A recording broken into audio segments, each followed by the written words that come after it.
Summer வந்தாச்சு. What's your plan for this holiday? எங்க கிட்ட விட்டுருங்க, நாங்க பாத்துக்கிறோம்.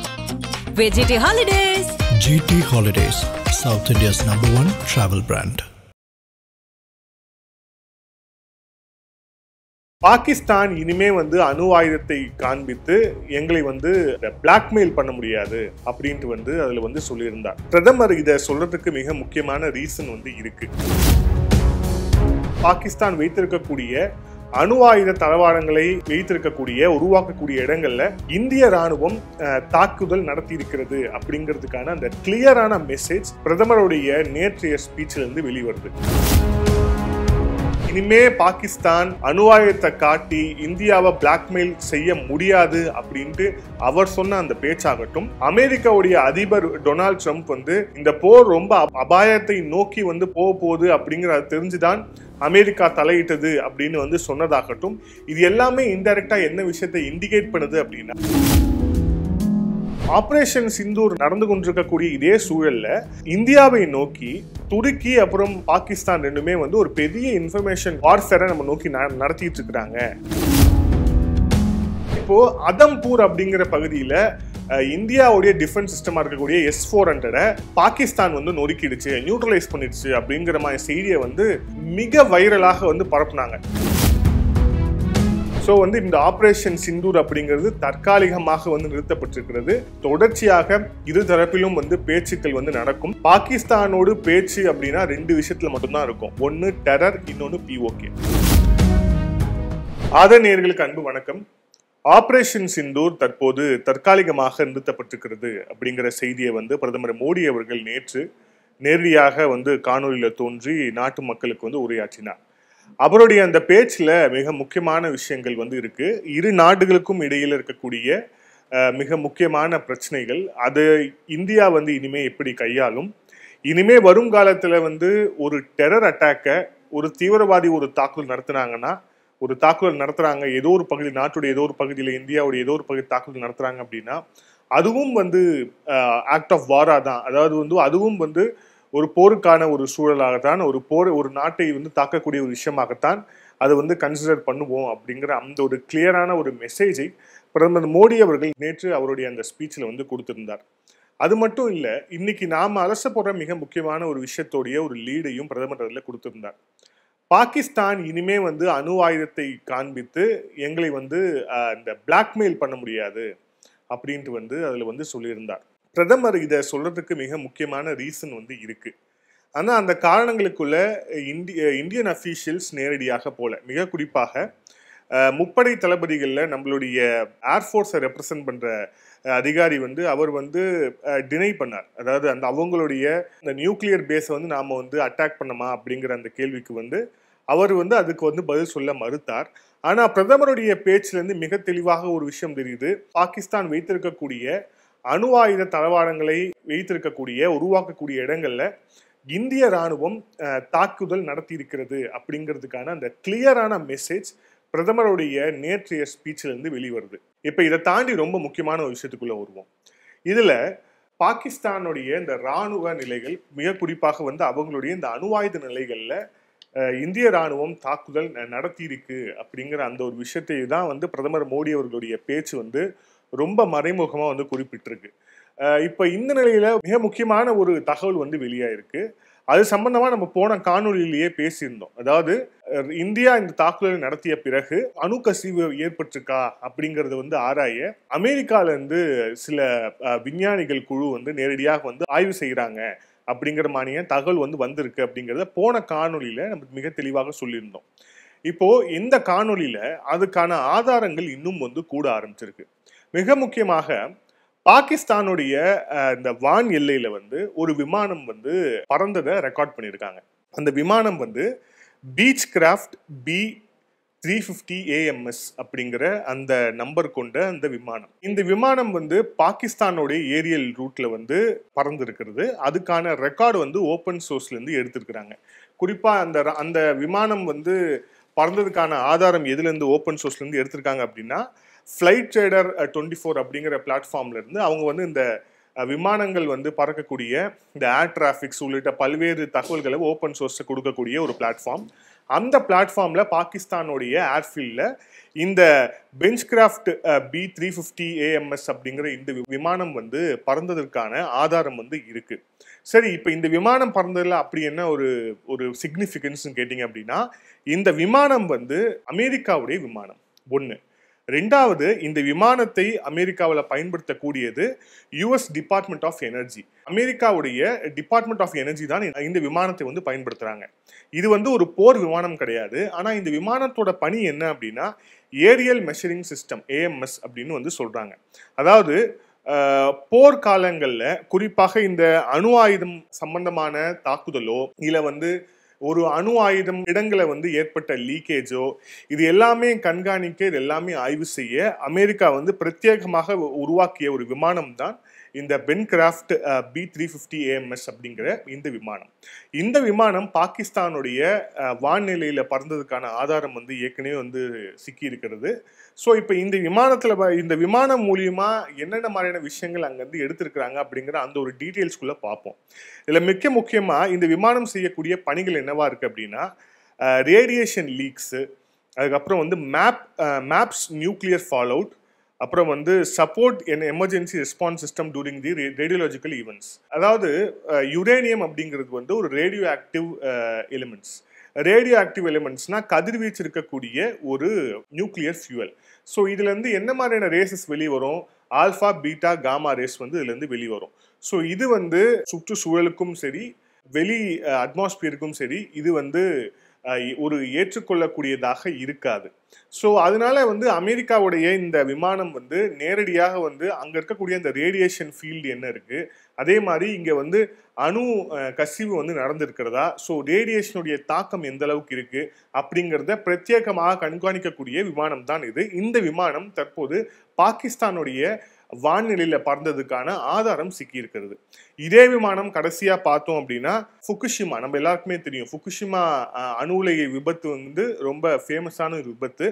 அந்த விபத்து அப்போவும் வந்து இதே விமானம் தான் வந்து அங்க போய் இந்த நியூக்ளியர் லீக்கேஜ் சம்பந்தமான டெஸ்ட், அப்புறம் அது சம்பந்தமான ரிப்போர்ட்ஸ் இது எல்லாத்தையுமே வந்து சேகரித்தது அப்படிங்கிற அந்த ஒரு விஷயத்த வந்து பார்க்குறோம். இப்போ இந்த அமெரிக்காவுடைய B350 AMS அப்படிங்கிற இந்த விமானம் வந்து என்னென்ன மாதிரி விஷயங்கள் ரொம்ப துல்லியமா பார்க்கும் அப்படின்னா, இந்த விமானத்துல காமா ரே சென்சார்ஸ் வந்து பொருத்தப்பட்டிருக்கு அப்படிங்கிறதால இது வானிலையில பறக்கும் போதே அந்த வானிலையில இருக்கக்கூடிய இந்த காமா ரே சம்பந்தமான அதிர்வுகள் ஏதாவது இருந்துச்சு அப்படின்னா அதை வந்து ரெக்கார்ட் பண்ணிக்கும். அதுக்காக தான் இதுல வந்து இந்த காமா ரே சென்சார்ஸ் அப்படிங்கிறது பொருத்தப்பட்டிருக்கு. Real time data transmission equipment. இப்போ இது மூலியமா இப்போ இந்த விமானம் பறக்கும் போதே ரியல் டைம்ல அங்க இருக்கக்கூடிய கதிர்வீச்சோடைய அளவு என்ன, அப்புறம் அங்க ஏற்பட்டிருக்கக்கூடிய பாதிப்பு என்ன, அந்த ரேடியேஷனுடைய அளவு வந்து எந்த அளவுக்கு இருக்கு அப்படிங்கறத ரியல் டைம்ல இது வந்து கடத்தக்கூடியது. அது மட்டும் இல்ல, இந்த ஏர்கிராஃப்ட் வந்து ரொம்ப லோ லெவல்ல இது வந்து பறக்க முடியும், அதே மாதிரி ரொம்ப ஸ்லோவாகவும் இது பறக்க முடியும். ஏன்னா வந்து இப்போ கிரவுண்ட் லெவல்ல இருந்து அட்டாக் வந்து நடந்திருக்கு அப்படிங்கிற போது கிரவுண்ட் லெவல்ல இது பறக்கும் போது கிரவுண்ட் லெவல்ல இருந்து கொஞ்சம் தூரமா அது இருக்கக்கூடிய அந்த சர்ஃபேஸுக்கு கொஞ்சம் தூரத்துல இது வந்து பறக்கும் போது இந்த சென்சார்ஸ் மூலியமா அந்த ரேடியோ ஆக்டிவோடைய அந்த எமிஷன் அப்படிங்கிறது, அந்த ரேசஸோடைய வெளிப்பாடு அப்படிங்கிறது எந்த அளவுல இருக்கு, அதோடைய அளவீடு என்ன, அபாயகரமான அளவீடுல இருக்கா அப்படிங்கிற உள்ளிட்ட விஷயங்களை இதால வந்து கண்காணிக்க முடியும். ஸோ இதை வந்து அமெரிக்கா எங்கெங்கெல்லாம் பயன்படுத்தியிருக்காங்க இந்த விமானத்தை அப்படின்னு பார்த்தோம் அப்படின்னா, இந்த ரேடியோ ஆக்டிவ் ஃபால் அவுட்லாம் எங்கெங்கெல்லாம் நடந்ததோ அங்கே எல்லா இடத்துலையுமே வந்து இதை வந்து பயன்படுத்தியிருக்கிறாங்க. நிறைய நியூக்ளியர் ஆக்சிடென்ட்ஸ் வந்து நடந்திருக்கு. குறிப்பாக இப்போ வந்து அணு உலைகள் இருக்கு, அதுல வந்து ஏற்பட்டிருக்கக்கூடிய விபத்துகள் ஆகட்டும், இல்ல அணு ஆயுதங்களை உற்பத்தி செய்யக்கூடிய இடத்துல ஏற்பட்ட விபத்துகள் ஆகட்டும், இந்த எல்லா சைட்ஸ்லயுமே வந்து இந்த விமானத்தை வந்து அமெரிக்கா வந்து பயன்படுத்தியிருக்கு. ரொம்ப ப்ரிசைஸா மிக மிக துல்லியமாக அந்த ஆக்சிடென்ட் நடந்துச்சு அப்படின்னா அது சம்பந்தமான டீட்டெயிலை எடுக்கக்கூடிய விமானம் இது. இது ராணுவ விமானம் கிடையாது, இது அமெரிக்காவுடைய டிபார்ட்மெண்ட் ஆஃப் எனர்ஜி பயன்படுத்தக்கூடிய விமானம் தான். ஸோ அதுக்காக தான் வந்து பிரத்யேகமாக இது வந்து தயாரிக்கப்பட்டிருக்கு. ஸோ இதில் இன்னொரு மிக முக்கியமான விஷயங்கள் இருக்கு. ஸோ வந்து நம்ம ஓப்பன் சோர்ஸில் கிடைச்சிருக்கக்கூடிய இன்ஃபர்மேஷன்ல இதை வந்து உறுதிப்படுத்துறாங்க. அது எந்த பிளாட்ஃபார்ம்ல இருந்து எடுத்தாங்க அப்படிங்கிறதையும் நான் சொன்னேன். அது மட்டும் இல்லை, அந்த பிளாட்ஃபார்ம்ல எடுத்த அந்த விமானத்துடைய புகைப்படத்தையும் அனிமேட்டட் புகைப்படத்தையும் வந்து இப்போ நீங்க ஸ்க்ரீன்ல வந்து பார்க்கலாம். ஸோ இப்போ இது எந்த இடத்துல வந்திருக்கு, இப்போ எந்த நாளில் வந்து இது பண்ணியிருக்காங்க, இந்த விமானம் வந்து இறங்கியிருக்கு அப்படின்னு பார்த்தோம் அப்படின்னா, இது வந்து அமெரிக்கா இது வந்து இந்திய ராணுவம் வந்து தொடர்ச்சியாக இந்த ஆபரேஷன் சிந்தூர்ல தாக்குதல் நடத்திய போது கிரானா ஹில்ஸ் அப்படிங்கிற அந்த பகுதியில வந்து இந்திய ராணுவம் வந்து தாக்குதல் நடத்தியது. இந்த கிரானா ஹில்ஸுக்கு நடுவுல தான் வந்து பாகிஸ்தான் தன்னுடைய அணு ஆயுதங்களை வைத்திருக்கு அப்படிங்கிற அந்த ஒரு தியரி வந்து நிலவுது. தாக்குதல் நடத்திய பிறகு மே 9 வந்து அமெரிக்காவுடைய இந்த அணு ஆயுத டிடெக்ட் ஸ்பெஷல் விமானம் வந்து நேரடியாக வந்து அந்த பணிகளை வந்து செஞ்சிருக்கு அப்படிங்கிறத பார்க்குறோம். இது ரொம்ப இன்ட்ரெஸ்டிங்கான விஷயம் என்ன அப்படின்னா, இப்போ இந்த அலிகேஷன்ஸை இது எல்லாமே வந்து ஓப்பன் சோர்ஸில் இருக்கக்கூடிய வல்லுநர்கள் அவங்க ஓப்பன் சோர்ஸை கிடைச்சிருக்கக்கூடிய டேட்டாஸ் அடிப்படையில் ஆராய்ஞ்சு அவங்க கொடுத்துருக்கக்கூடிய தகவல்கள். இது எல்லாமே மூணு கவர்மெண்ட்டுமே வந்து அஃபிஷியலாக வந்து மறுத்திருக்கு இந்த சென்ஸ் எப்படின்னா, அவங்க யாருமே வந்து இது வந்து நடந்துச்சுன்னு சொல்ல, நடக்கலன்னு சொல்ல.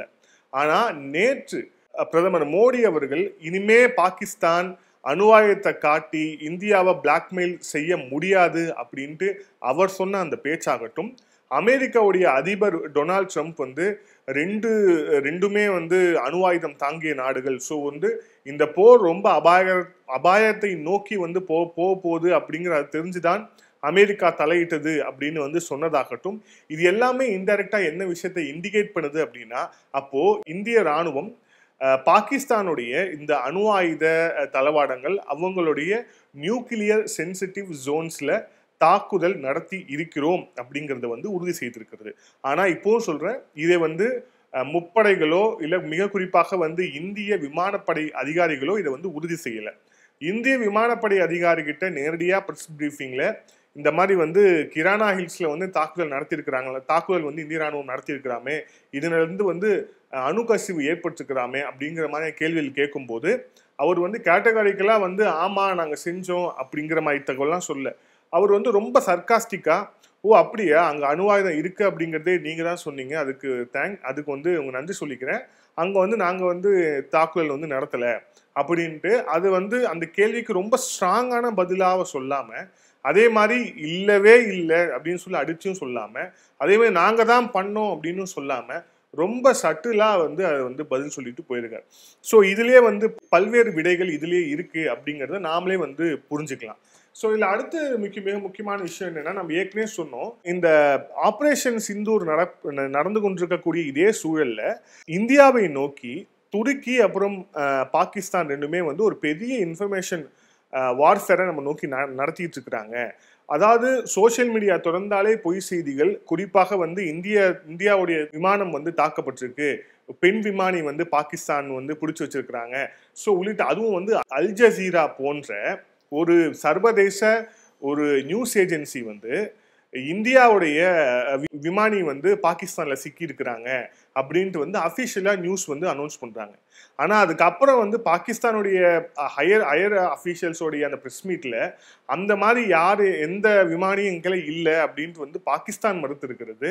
அது மட்டும் இல்லை, அதே மாதிரி நம்மளுடைய பிரஸ் பிரீஃபிங்ல நம்மளுடைய ஏர்ஃபோர்ஸ் அதிகாரியும் வந்து மிக தெளிவாக சொன்னது, நம்மளுடைய எந்த விமானிகளும் பாகிஸ்தான்ல வந்து சிக்கல அப்படின்னு தெளிவாக சொல்லியிருக்காங்க. ஆனால் அந்த அல் ஜசீரா போன்ற நியூஸ் ஏஜென்சிஸ் வந்து இந்த மாதிரியான தகவலை வந்து பரப்புறாங்க. ஓகே, இதுல இப்போ அதம்பூர் அப்படிங்கிற பகுதியில இந்தியாவுடைய டிஃபென்ஸ் சிஸ்டமா இருக்கக்கூடிய S-400 பாகிஸ்தான் வந்து நொறுக்கிடுச்சு, நியூட்ரலைஸ் பண்ணிடுச்சு அப்படிங்கிற மாதிரி செய்தியை வந்து மிக வைரலாக வந்து பரப்புனாங்க. ஏன்னா வந்து S-400 தான் வந்து மிக துல்லியமாக இந்தியாவை நோக்கி வந்த ட்ரோன்களை வந்து தாக்கி அழிச்சிருக்கு அப்படிங்கிற செய்தி வந்து ப்ளோப் ஆனதுக்கு அப்புறம் எப்படியாவது இதை வந்து சப்ரஸ் பண்ணுங்கிறதுக்காக வந்து S-400 வந்து நாங்கள் வந்து அழிச்சிட்டோம், அதம்பூர் விமானப்படை தளத்தில் வந்து இந்திய ராணுவம் வைத்திருந்த அந்த S-400 அழிச்சிட்டோம்னு சொல்லிட்டு தொடர்ச்சியாக வந்து நியூஸ் பரப்பிட்டே இருந்தாங்க. இன்னைக்கு நாம பேசிட்டு இருக்கக்கூடிய மே 13 பிரதமர் மோடி அவர்கள் அதே அதம்பூர் ஏர்பேஸுக்கு வந்து நேரடியாக போய் அங்க வந்து அதிகாரிகள் அப்புறம் வந்து இந்திய ராணுவத்தை சேர்ந்தவர்களை வந்து பார்த்து அங்க வந்து கிரீட் பண்ணியிருக்கிறார். ஸோ இதுலயும் ஒரு சட்டிலான மெசேஜை வந்து இந்தியா வந்து கொடுத்திருக்கிறது. நீங்க சொன்ன மாதிரி எந்த ஏர் டிஃபென்ஸ் சிஸ்டமும் எங்களை வந்து பாதிக்கல, அதே மாதிரி S-400 வந்து ஒன்றும் நியூட்ரலைஸ் ஆகலை அப்படிங்கிற அந்த விஷயத்த ரொம்ப சட்டிலா வந்து பிரதமர் மோடி அவர்கள் இந்த ஒரு விசிட்லேயே தெரிவிச்சிருக்காரு அப்படிங்கிறத பார்க்குறோம். இதுல மூன்றாவதா பார்த்தோம் அப்படின்னா டாம் கூப்பர் அப்படிங்கிறவர், அவர் வந்து சதர்ன் ஏஷியாவுடைய இந்த வார் எக்ஸ்பர்ட்னு சொல்றாங்க. ஸோ வந்து அவர் வந்து மிக முக்கியமான ஒரு ஃபைண்டிங்கை வந்து கொடுத்துருக்கிறார். அது என்ன அப்படின்னா, எப்போவுமே வந்து 2 நாடுகளுக்கு இடையில மிகப்பெரிய யுத்தம் வருது அப்படிங்கிற போது, ஒரு நாடு இன்னொரு நாட்டுடைய ஆயுத தளவாடங்கள், அதுவும் குறிப்பாக வந்து அணு ஆயுத தளவாடங்கள் வைத்திருக்கக்கூடிய பகுதியில் ஒரு தாக்குதல் நடத்துது. அதற்கு அந்த எதிரி நாடு வந்து எந்த தாக்குதலுமே நடத்தலை அப்படின்னா, இதை வந்து போர் வெற்றி, இது வந்து வெற்றி, தாக்குதல் நடத்திய நாட்டுக்கு வெற்றி அப்படிங்கிறது தான் கன்சிடர் பண்ண முடியும் அப்படின்ட்டு வந்து அவர் வந்து சொல்லியிருக்கிறார். ஸோ ஒரு எக்ஸ்பர்ட்டோட வியூல இருந்தும் தெரியுது, இந்த ஆபரேஷன் சிந்தூர் அப்படிங்கிறது வெற்றி. பாகிஸ்தானுடைய ஷபாஸ் ஷெரீப் சொல்ற மாதிரி நாங்க வந்து வெற்றி பெற்றுட்டோம் அப்படின்னு அவர் சொல்றது அப்படிங்கிறது அவங்க நாட்டு மக்களுக்கு அவங்க கொடுக்கக்கூடிய வழக்கம் போல கொடுக்கக்கூடிய ஒரு பொய் பிரபகண்டா. அதை தாண்டி இந்தியாவில் இருக்கக்கூடிய மீடியாக்கள், மிக குறிப்பாக தமிழ்நாட்டில் இருக்க மீடியாக்கள், உள்ளூர் அரசியலையே உருப்படியா வந்து உள்ளூர் அரசியல் செய்திகளையே உருப்படியா போட துப்பு கிடையாது. இவங்க வந்து இந்த மாதிரி வந்து இந்திய ராணுவம் இந்த மாதிரி விஷயங்கள்லாம் கிளைம் பண்ணியிருக்கிறாங்க, ஆனா இதெல்லாம் உண்மையா அப்படின்னு தெரியல, போக போக உண்மையா அப்படிங்கிறது தெரியும் அப்படின்னு. போக போக உண்மையா அப்படிங்கிறது தெரியும் போது நீங்க செய்தி போட்டிருக்கலாமே, இப்பவே எதுக்கு வந்து அந்த மாதிரி செய்தி போடுறீங்க? ஸோ உள்ளூர்லயும் வந்து ராணுவம், நம்மளுடைய அரசு, நம்மளுடைய உளவு அமைப்பு, இவங்க எல்லாருமே சேகரித்து கொடுக்கக்கூடிய தகவல்களே வந்து போக போக உண்மையா தெரியும் அப்படின்ட்டு வந்து தமிழ்நாட்டில் இருக்கக்கூடிய ஒரு சில ஊடகங்கள் வந்து நீங்க செய்தி போடுறாங்க அப்படின்னா, அப்ப எந்த அளவுக்கு இவங்களுடைய மென்டாலிட்டி அப்படி இருக்கு அப்படிங்கிறத நம்ம வந்து புரிஞ்சுக்கலாம். ஸோ உள்ளூர் அரசியலையே வந்து ஒழுங்கா செய்தி போட முடியாத இவர்கள் இந்த மாதிரியான செய்திகளை தவிர்க்கிறது இவங்களுக்கும் நல்லது, மிக குறிப்பாக நாட்டுக்கு ரொம்ப நல்லது. ஸோ வந்து இந்த ஆபரேஷன் சிந்தூர் அப்படிங்கிறது தற்காலிகமாக வந்து நிறுத்தப்பட்டிருக்கிறது. தற்காலிகமாக இது வந்து ஒரு பாஸ் ஸ்டேஜில் வந்திருக்கு. தொடர்ச்சியாக இரு தரப்பிலும் வந்து பேச்சுக்கள் வந்து நடக்கும். மிக குறிப்பாக இதில் வந்து இந்திய தரப்பிலிருந்து சொல்லப்பட்டது, பிரதமர் மோடி அவர்கள் நேரடியாக அந்த பேச்சிலையும் சொன்னார், பாகிஸ்தானோடு பேச்சு அப்படின்னா 2 விஷயத்துல மட்டும்தான் இருக்கும். ஒன்று டெரர், இன்னொன்று POK. தீவிரவாதத்தை நிறுத்துவது அல்லது தீவிரவாதத்தை நிறுத்துவது தொடர்பாக பேச்சுவார்த்தை. இன்னொன்று பாகிஸ்தான் ஆக்குபைட் காஷ்மீர், அதாவது காஷ்மீர் பகுதியை வந்து பிடிச்சிருக்கு இல்லையா பாகிஸ்தான், அந்த பகுதியை மீண்டும் வந்து இந்தியாவிடம் ஒப்படைப்பதற்கான பேச்சுவார்த்தை. இந்த 2 பேச்சுவார்த்தை மட்டும்தான் பாகிஸ்தானோடு நடத்தப்படும். இதை தாண்டி வேற எந்த பேச்சுவார்த்தைக்கும் இடமில்லை. இந்த தாக்குதல் நடத்தியதுக்கான ஆதாரம் கொடுங்க, 2 பேர் சேர்ந்து ஒரு இன்வெஸ்டிகேஷன் பண்ணலாம், இந்த காமெடிக்கெல்லாம் எங்கேயும் இடம் கிடையாது. ஸோ இந்த விஷயம் தான் வந்து தெளிவாக வந்து சொல்லப்பட்டிருக்கு. ஸோ இதுதான் ஃபியூச்சர்லேயும் வந்து வரப்போகுது. ஸோ தொடர்ச்சியாக வந்து என்னென்ன விஷயங்கள் நடக்க போகுது அப்படிங்கிறத பார்ப்போம். மீண்டும் இணைந்திருங்கள் அதன் செய்திகளோடு. நன்றி, வணக்கம்.